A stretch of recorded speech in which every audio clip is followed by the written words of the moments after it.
So the Eureka moment. What was your Eureka moment to start this school?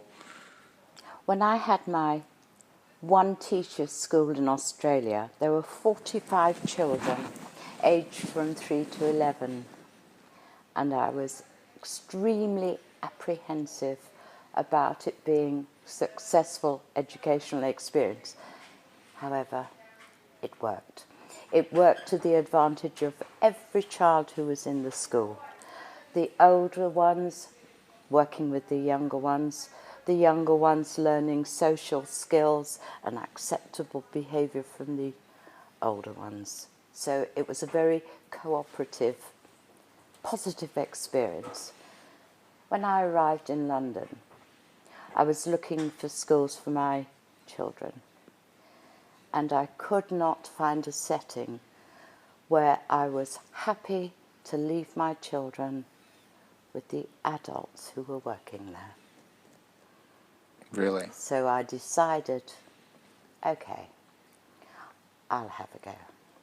Either foolhardy or not, I decided I would do it. I would try out this,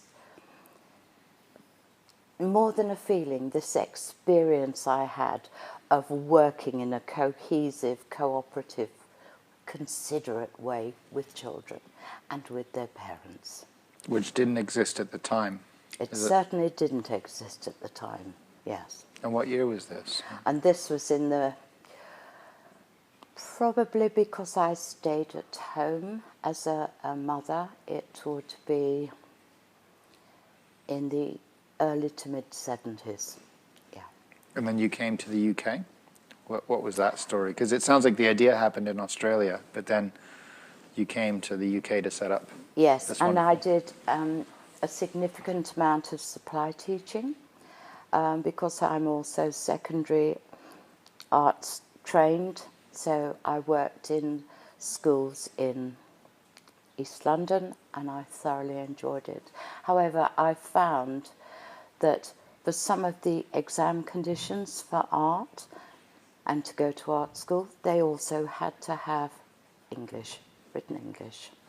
So I used to include that in my lessons. We'd read poetry, we would have discussions, and I fought to take the children out to galleries because that also didn't happen.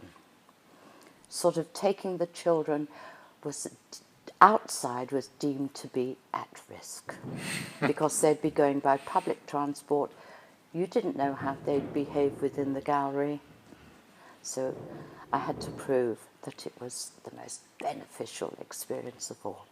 Wow. Letting them see the paintings, walk around a gallery, observe the behaviour of other people who were in the gallery. In fact, I just said to them, you know, on the whole, adults don't like children, so you just show them how lovely you are. So it seems to me, if creative learning has been embedded in your head since the early days, and then suddenly you gave birth to this school. And how long has it been running now? Nearly 40 years. 40 years? Yeah, yeah. And it's grown It's from grown, strength to strength. and I'm teaching the children of children I taught, which is really lovely. Because they all come back to the source. They do, they do. That's wonderful. It is wonderful. And why do you believe, 40 years ago or today, that creative learning is so important for children? Because man has always made marks. And historically, we have the evidence. We have the Lascaux caves. You know, we know how man survived in those days. And if you were to start a new school again, this is hypothetical, if you were to do this all over again now, would you do anything differently? No. Exactly the same? Absolutely not. The same activities, the same curriculum, the same approach? It seems absolute. They seem, no, I think it also has to be, the child has to know why we're taking up its time.